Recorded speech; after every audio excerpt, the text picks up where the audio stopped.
여러분 안녕하십니까? 지원 8시 뉴스 시작합니다. 전국 초등학교 돌봄 전담사가 내일 하루 파업을 예고했습니다. 코로나19 사태 이후 돌봄 수요는 늘고 있지만 처우 개선은커녕 오히려 더 악화되고 있다는 건데요.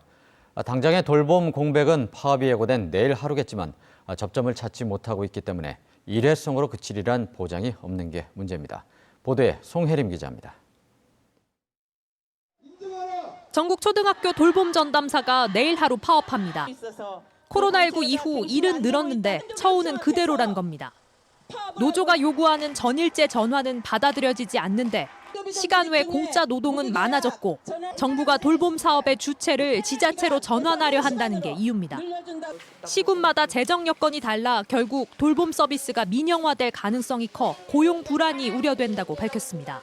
돌봄 전담사가 지금 교육공무직으로 책임감 있게 일을 하고 있는데 이것이 파견 강사라는 이름으로 이제 앞으로는 그분들이 일을 하게 되거든요. 그럴 경우에는 당연히 고용이 불안정하기 때문에 교육부는 협의체를 구성해 논의하자고 밝혔지만 돌봄 교사들 요구엔 명확한 답을 내놓지 못해 결국 파업까지 왔습니다. 강원도에서는 학교 230여 곳에서 돌봄 전담사 300여 명이 파업에 참여할 예정입니다.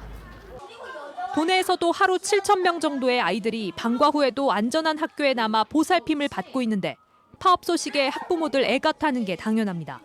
돌봄이 좀 더 궁극적이고 구체적으로 좀 해결이 돼야 된다고 보고 있거든요. 왜냐하면 지금은 반쪽짜리 돌봄이에요.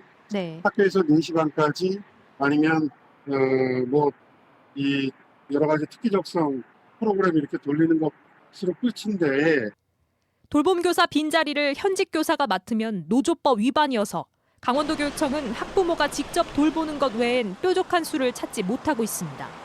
민영화하는 학교가 있다면 사전에 부모님께 안내를 해드리라고 안내를 드렸어요. 그래서 그렇게 미리 안내가 나가야 부모님들이 가족 돌봄 휴가라든가 연가라든가 이런 거 쓰셔서 학생들을 좀 가정에서 돌보실 수가 있기 때문에 전국 시도교육감 협의회도 별도의 협의체를 꾸려 대화에 나설 방침이지만 돌봄 노동자들은 이번 파업 이후에도 논의에 진전이 없다면 추가 파업을 하겠다는 입장입니다. 지원 뉴스 송혜림입니다.